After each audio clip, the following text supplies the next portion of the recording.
बोलो वासुदेव कृष्ण भगवान की जय। बोलो विष्णु भगवान की जय। श्रीमद् भगवद गीता का दूसरा अध्याय। संजय बोले कि पूर्वोक्त प्रकार से करुणा करके व्याप्त और आंसुओं से पूर्ण तथा व्याकुल नेत्रों वाले शोक युक्त उस अर्जुन के प्रति भगवान मधुसूदन ने वचन कहा। हे अर्जुन, तुमको इस विषम स्थल में यह अज्ञान किस हेतु से प्राप्त हुआ? क्योंकि यह ना तो श्रेष्ठ पुरुषों से आचरण किया गया है, ना स्वर्ग को देने वाला है, ना कीर्ति को करने वाला है। इसलिए हे अर्जुन, नपुंसकता को मत प्राप्त हो, यह तेरे योग्य नहीं है।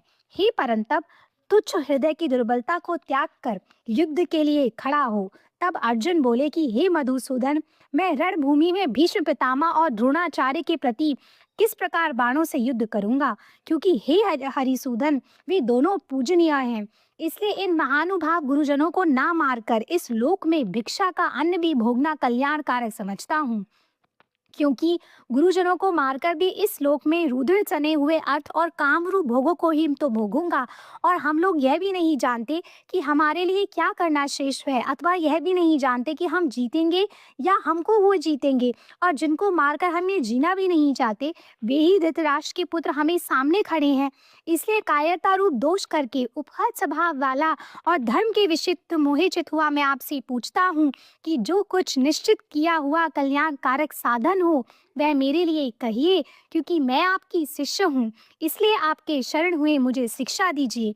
क्योंकि भूमि में निष्कंटक धन धान्य संपन्न राज्य को और देवताओं के स्वामीपन को प्राप्त होकर भी मैं उस उपाय को नहीं देखता हूँ जो कि मेरी इंद्रियों के सुखाने वाले शोक को दूर कर सके।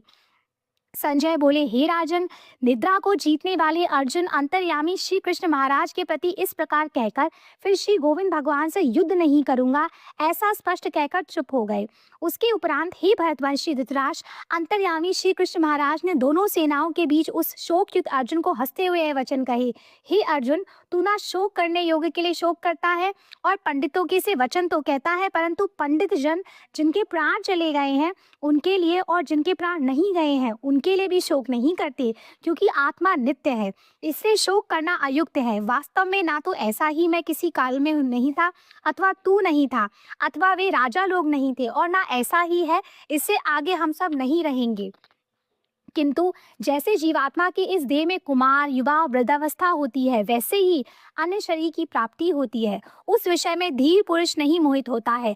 अर्थात जैसे कुमार युवा और जरावस्था रूप स्थूल शरीर का विकार अज्ञान से आत्मा में भासता है, वैसे ही एक शरीर दूसरे शरीर को प्राप्त होना रूप सूक्ष्म शरीर का विकार भी अज्ञान से ही आत्मा भासता है। इसलिए तत्व को